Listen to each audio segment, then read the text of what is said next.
to the thigh. Again, you're going to start lateral, work medial for your clearing, and then the flow is going to come from medial to lateral towards the anterior thigh. Okay? And once you've repeated that for the anterior and posterior thigh, you can then come back and do some more flow for the anterior thigh after you've cleared and flowed the posterior, again, just to help facilitate the movement. Again, you may want to incorporate more exercises this time while you move down the leg to your next pump point, which is number 4. Point 4, we're going to again use the ventromedial thigh bundle to stimulate that area and the flow anteriorly, and we're also going to stimulate the popliteal nodes to incorporate that flow from the posterior leg.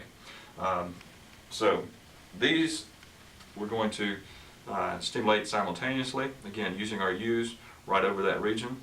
It's not necessary to do any clearing and flowing with these techniques. This is strictly a pump point where we're just softening those bundles and the popliteal nodes and facilitating the movement through those areas. Again, 8 to 10 U's. You may want to spend a good bit more time here. Again, if there's edema in the knee, and we're saying that Kathy does have edema in this area, so probably want to spend a good bit of time in this area because this is a major section where we're going to move fluid through about the knee. If you have a hard time getting into the popliteal region, you can have them extend the knee just a bit more. You may want to brace or put a pillow there to help support in the lower leg, just to keep your patients comfortable. You do want the hamstrings relaxed in this position. Again, that'll allow you a little more ease to getting into the popliteal region. Okay? All right. For clearing and flowing of the lower leg, we want to start with the anterior lower leg first and move the fluid, of course, from distal to proximal to clear, or proximal to distal to clear, and then flow the opposite direction. So, okay? Rewind. That's okay. We're now going to work on clearing and flowing of the anterior leg and then the posterior leg. To begin with, effects of the leg down below the patella. We want to, again, facilitate the movement towards the medial thigh bundle, starting with our clearing techniques medially and working more lateral around the lower leg. This is primarily for the anterior compartment. And then you can come back and do your flow from lateral to medial. Okay. You want to try to keep most of the palm on the skin if possible. For larger patients, that's more easy. Okay, and then work your way down again, beginning medial to clear. Going from lateral to medial to flow. Okay. And you would work your way down the leg until you have cleared all the lower leg, and then you can come back and repeat the process to flow using 1 or 2 U's as you come back down the leg. Once you've completed the anterior leg, we'll do the same process for posterior. However, this time our direction of flow of our U's rather is going to be towards the popliteal region. So we're going to start on the lateral aspect, doing our flow towards the popliteal. Then we're going to move medially.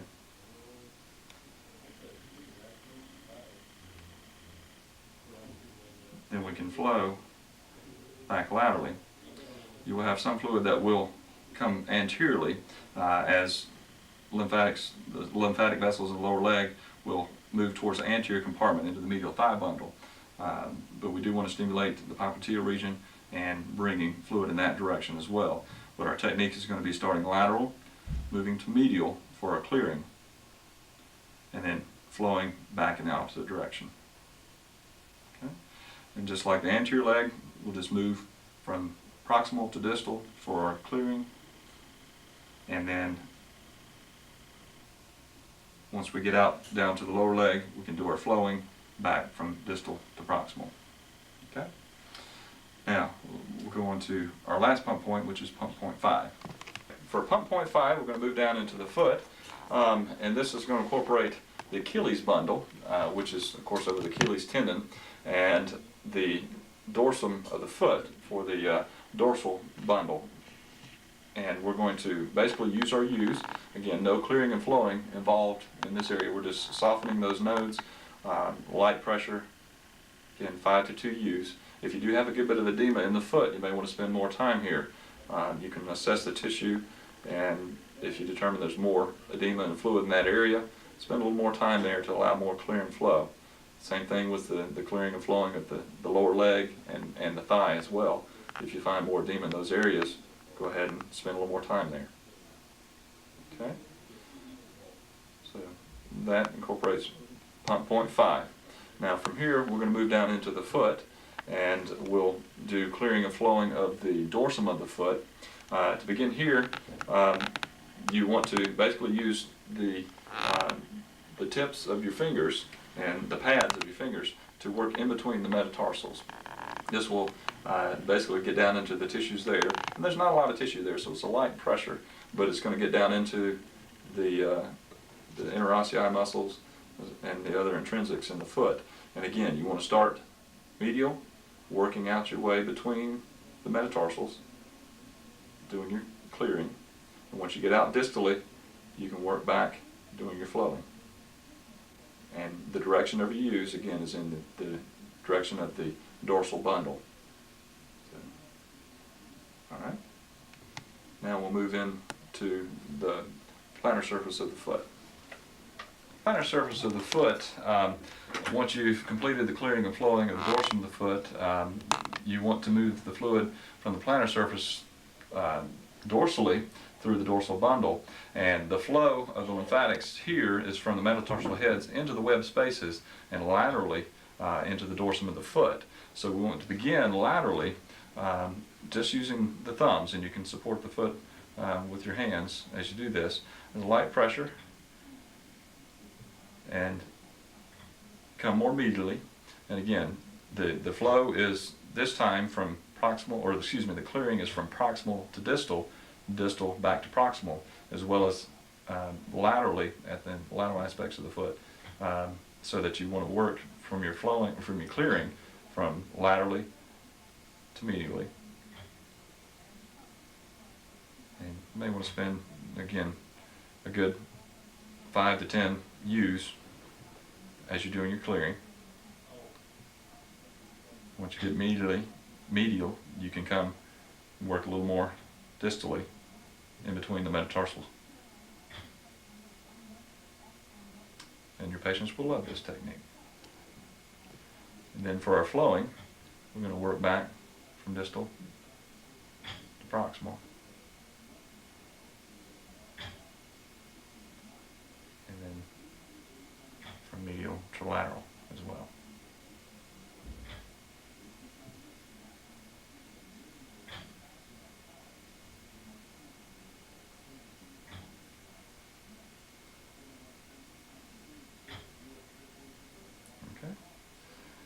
And that concludes the pump points and clearing and flowing for the low extremity. And from there you would like to oftentimes go back and do some more exercise to continue to facilitate that flow. Anytime you do the manual demobilization techniques, you always want to follow it with compression wrapping, which will maintain the movement of that fluid and help to continue that movement throughout the day or evening as the patient wears that compression bandaging. And then once it's appropriate, you can remove the bandaging and repeat the techniques as necessary, and instruct your patients on many of the techniques, particularly the exercises, so that they can do many of these things independently to manage their demonstration of manual edema mobilization. We'll begin just like with lower extremity, where you have the patient do the diaphragmatic breathing. They place their hand on their abdomen. They're going to breathe in their nose and out their mouth deeply. And when they breathe in, they need to try to make that tummy come out. And when they breathe out, press gently on that stomach and push all of that air out. And after your diaphragmatic breathing, we will do some gentle active exercise. We'll begin with Just chin tucks. Nice and easy, and very slow neck rolls.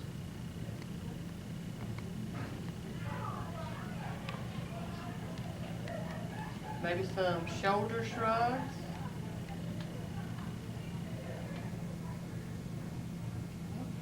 Shoulder flexion, and come to go as far as they can carry it. Good.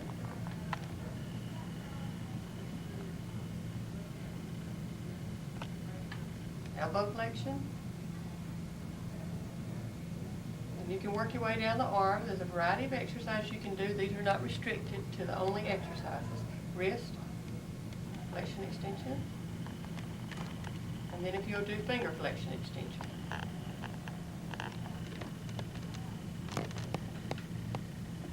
The next step in the manual edema mobilization treatment is that we need to clear the axillary nodes, so that you're going to have to put your hands right here in that little dip right there on the axilla, and you're going to make U's so that the U's form an open shape towards her chest. The open end is towards her chest. Hand gently on the skin, okay, and make you U's. And we'll just do, this is an axillary nodes, so we might work on those for a little while. You can do 10 or 20, depending on the amount of fluid that's in the patient's arm and how far up it is. Okay. After we have cleared the axillary nodes, then we're going to clear and flow the neck.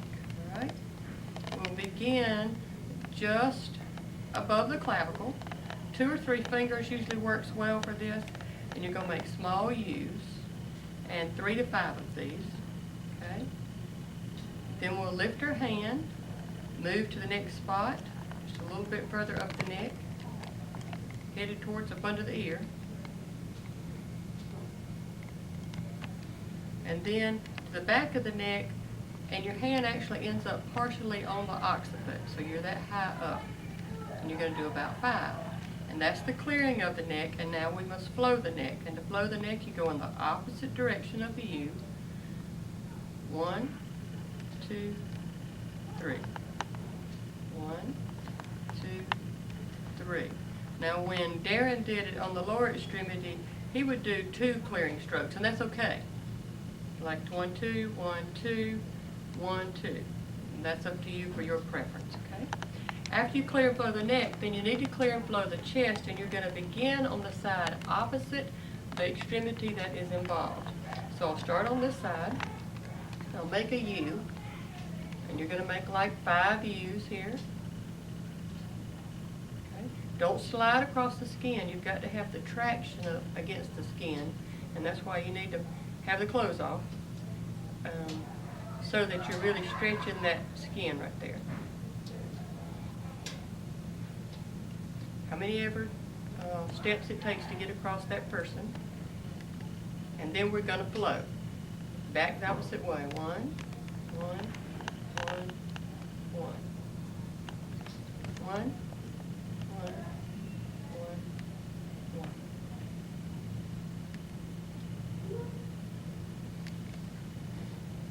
Okay? And now we'll be ready to begin our pump points. So you have to do all that before you actually begin your pump points. And the first one is on the posterior and the anterior deltoid. And you're going to make the U's so that they flow and they open up to the axilla, okay? So you're going to just 1, 2, 3, 4, 5, 6, 7, 8, 9, 10. And a lot of people say, well, how many do I do? And it depends on the amount of swelling, how much time you spend in that area, okay? The next one is, next pump point is the posterior deltoid and the cubital fossa, okay? And just need to make these same U's. We're going to clear, and then we're going to flow.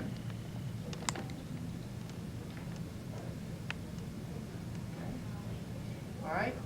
After we do that portion of that, maybe 5 to 10 times, we're going to move to where we're going to clear and flow the upper extremity. Now, when you do this, this is not a pump point, but it's a process in the manual edema mobilization.